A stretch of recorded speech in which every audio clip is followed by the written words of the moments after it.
e a gente vai falar sobre liderança e gestão. Cada vez mais há uma necessidade, né, do líder estar engajado com a equipe.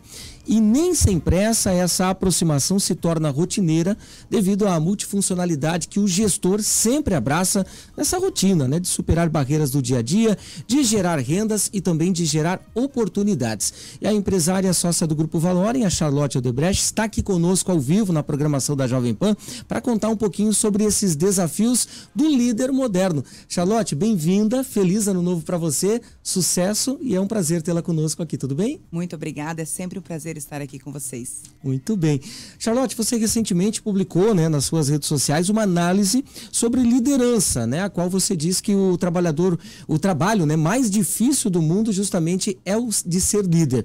Qual que é a razão dessa constatação? Explica pra gente. Vou fazer uma analogia com liderar e ser mãe ou ser pai.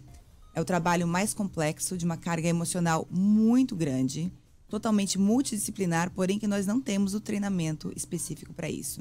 Então você tem que aprender a liderar, né, no dia a dia, só que como você não tem experiência, você vai deixando mortos e feridos ao longo do caminho. E isso a gente está falando de vida de pessoas. Então como é que você aprende a ser um líder, onde você tem que entender de pessoas, entender de psicologia, se faz faculdade de 5 anos para isso, a gente não estuda. Você é simplesmente promovido, geralmente por ser, por exemplo, um bom vendedor, você é promovido ao líder de vendas.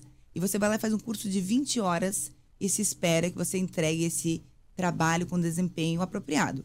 Não é assim que acontece. Se você é um excelente vendedor e você é promovido para líder, hoje você é um líder júnior e não sabe nada. Porque você sabia vender, saber gerir uma empresa, uma equipe é um trabalho completamente diferente. Então, é muito complexo, multitarefas, e nós não somos preparados em momento nenhum ao longo da carreira. Aí que está o grande desafio. Vamos aprendendo ao longo do caminho, errando ao longo do caminho, mas isso acaba mexendo com a vida das pessoas. Por fim, temos que entregar metas, né? Um bom líder é aquele que entrega resultado fazendo a coisa certa. Ok? E o que é fazer a coisa certa? É diferente para cada um da sua equipe. Como é que você entrega a meta de um lado, você é forte, você tem coragem, e do outro lado você tem compaixão, como é que você tem empatia, como é que você cobra de um colaborador seu hoje aquela entrega, sabendo que de repente ele está cuidando de uma mãe doente. Então é o tempo inteiro estar nesta balança. Isso que vem, daí vem a dificuldade, dessa carga emocional que a grande maioria dos líderes, né, tem que lidar com todos os dias, e a gente esquece disso na hora da contratação. Certo. Ô Charlotte, você tem uma grande experiência, né, na contratação de pessoas, e esse eu considero um dos processos mais importantes, se não o mais importante, justamente até para não dar dores de cabeças futuras, né, depois para o gestor. Quais são os principais aprendizados para a escolha de um profissional justamente para a equipe? Essa pergunta é muito legal porque amarra no tema anterior.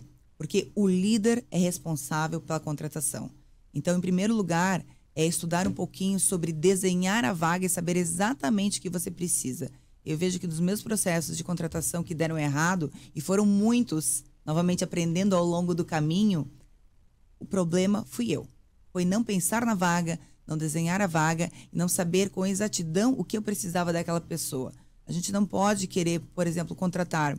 Eu vou pegar um exemplo, tá? Uma secretária que seja uma pessoa extremamente organizada e detalhista, e esperar que essa secretária aí do outro lado seja uma excelente vendedora de produto. Não existe, não é o tipo de personalidade que combina. Então, é estudar sobre contratação, definir a vaga, e se você trabalha numa grande empresa, não delegar as vagas principais para o RH. É fácil, né, a gente passar essa bola, mas na verdade quem contrata, quem pensa sobre isso é o líder. Muito bem. E você é líder em um grupo financeiro, né, que tem destaque, inclusive no cenário nacional, e acompanha de perto os humores, né, do mercado, da economia, enfim. O que a gente pode esperar, viu, Charlotte, de 2024 em termos de acesso a recursos, investimentos, financiamentos? Bom, o crédito, ele está aí. Já faz um bom tempo que o Brasil não tem um problema de falta de crédito. Ano passado foi um ano um pouquinho mais retraído, mas por quê? Porque hoje, 8 em cada 10 brasileiros estão endividados. Então, esse é um número que nos assusta bastante. Também, 30% dos brasileiros estão com seus financiamentos em atraso. Então, o crédito, ele existe. mas não para quem já está nessa situação. O que a gente percebe? Uma falta de planejamento, tanto das pessoas físicas como jurídicas. As empresas estão no nível também exacerbado de endividamento, que as coloca hoje numa dificuldade muito grande, porque a maioria desses empréstimos, financiamentos foram feitos no Selic de 2, né? E aí, quando isso rapidamente subiu para 14, desestruturou totalmente as estruturas financeiras. Com uma Selic caindo, a tendência é de queda. Se o governo parar de gastar, o governo federal principalmente, se ele tomar uma providência e a Selic continuar caindo, o crédito e a acessibilidade deve melhorar.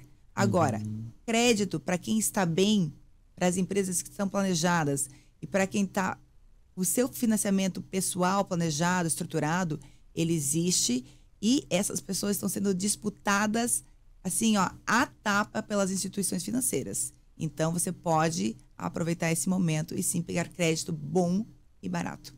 O Banco Central divulgou, né, uma resolução que determina que os bancos promovam ações de educação financeira aos seus clientes. E as regras começam a valer a partir do dia 1º de julho. Para a gente finalizar o nosso bate-papo, Charlotte, como é que você avalia essa decisão? Já que, como a gente sempre comenta aqui, né, são muitos os brasileiros endividados e já são 55% dos brasileiros que dizem que estão aí no vermelho e isso reflete diretamente no setor produtivo. A medida é boa. Porém, eu não acho que o problema hoje é falta de conteúdo, né? Porque se a gente abrir o conteúdo, as redes, existe conteúdo sobrando sobre educação financeira. O que é interessante é que estamos chamando atenção para isso. Estamos falando sobre esse assunto nesse momento. Então, só o fato de divulgar essa notícia já nos faz parar e pensar que, poxa, temos um problema aqui. Quanto mais instituições divulgarem esse assunto, melhor. Agora, que tipo de conteúdo, quem vai revisar esse conteúdo, aí a gente começa a entrar numa seara muito grande. O conteúdo tem que ser simples, tem que ser direto, tem que ser específico para as pessoas que precisam e não temos nada a perder com mais educação financeira. Inclusive, esse é o problema estrutural, falta de educação financeira que deveria começar lá na primeira série. Infelizmente, a gente não consegue nem ensinar matemática básica. Isso se reflete na má qualificação das pessoas quando elas vão procurar emprego e, consequentemente, quem ganha dinheiro não sabe o que fazer. Administra muito mal. Então, a educação financeira deveria começar do primário. Quanto mais educação financeira, melhor para todo o país como um todo. A gente só vai crescer com isso.